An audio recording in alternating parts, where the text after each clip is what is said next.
ஒரு காலத்தில் பசுமையான மலைகளுக்கு இடையே உள்ள ஒரு சிறிய கிராமத்தில் ரோஹன் என்ற சிறுவன் வாழ்ந்து வந்தான். ரோஹனுக்கு சிறந்த நண்பன் என்றால் தனது வகுப்பு தோழர்களோ அல்லது பக்கத்து வீட்டுக்காரனோ இல்லை. அவரது சிறந்த நண்பர் மேக்ஸ் என்ற நாய். மேக்ஸ் விசுவாசமான நண்பனாக இருந்தது ரோஹனுக்கு. மேக்ஸ் குட்டியாக இருந்ததிலிருந்து ரோஹனுடன் வளர்ந்து வந்தது. தினமும் காலையில் மேக்ஸ் ரோஹனை பள்ளிக்கு அழைத்துச் சென்று வீட்டிற்கு வரும் நேரம் வரை வாயிலுக்கு வெளியே பொறுமையாக காத்திருக்கும். ரோஹன் பள்ளியில் படிக்கும் போது மேக்ஸ் கிராமத்தில் உள்ள மற்ற விலங்குகளுடன் நட்பை வளர்த்து கொண்டது.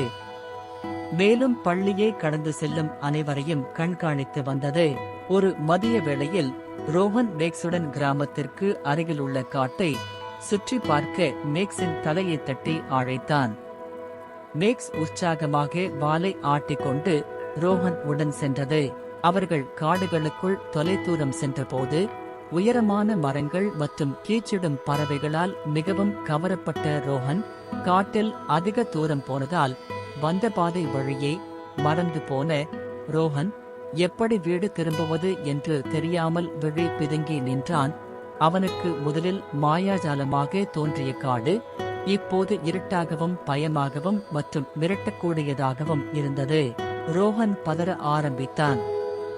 மேக்ஸ், நாம் என்ன செய்வது என்று கிசுகிசுத்தான். ரோஹனின் பயத்தை உணர்ந்த மேக்ஸ் மெதுவாக அவரது கையை அசைத்து தரையில் முகர்ந்து பார்க்க ஆரம்பித்தது. அதனுடைய கூர்மையான மோப்ப சக்தி வாய்ந்த மூக்கால் மேக்ஸ் அவர்களின் பாதையின் வாசனையை எடுத்துக்கொண்டு அடர்ந்த காடுகளின் வழியாக ரோஹனை படிப்படியாக அழைத்துச் சென்றது. ஆனால் அவர்களுடைய வீட்டுக்கு திரும்பக்கூடிய பயணம் எளிதாக இருக்கவில்லை. அவர்கள் ஒரு சிறிய ஓடையை கடந்து விழுந்த மரக்கட்டைகளின் மேல் ஏறி முட்கள் நிறைந்த புதர்களை விட்டு விலகிச் செல்ல வேண்டியிருந்தது. ஒரு கட்டத்தில் ரோஹன் ஒரு பாறையில் தவறி விழுந்து அவரது கணுக்காலில் காயம் ஏற்பட்டது. கண்களில் கண்ணீர் பெருக அவர் அமர்ந்தார். கவலைப்படாதே, நான் இருக்கிறேன் என்று சொல்வது போல் முகத்தை நக்க மேக்ஸ் உடனே அவனிடம் ஓடியது. மேக்ஸின் ஊக்கத்துடன் ரோஹன் மீண்டும் காலடி எடுத்து வைத்தான். மேக்ஸின் ஆதரவுடன் தங்கள் கிராமத்தின் ஒளிரும் விளக்குகளை அவர்கள் பார்த்ததும் அவர்கள் துள்ளி குதித்தனர். காடுகளின் எல்லையை அடைந்ததும் ரோஹனுக்கு சந்தோஷமும் நிம்மதியும் வந்தது. அவர்கள் வீட்டிற்கு வந்ததும் ரோஹன் மேக்ஸை இறுக்கமாக அணைத்துக் கொண்டு, நீதான் என்னுடைய சிறந்த நண்பன் என்று கூறினான்.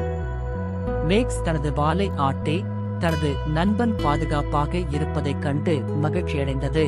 அன்று முதல் ரோஹன் எப்போதும் கிராமத்தில் உள்ள அனைவரிடமும் நாய் என்பது செல்ல பிராணி மட்டுமல்ல, நாய் என்பது உங்கள் சிறந்த விசுவாசமான நண்பன் என்று கூறினான்.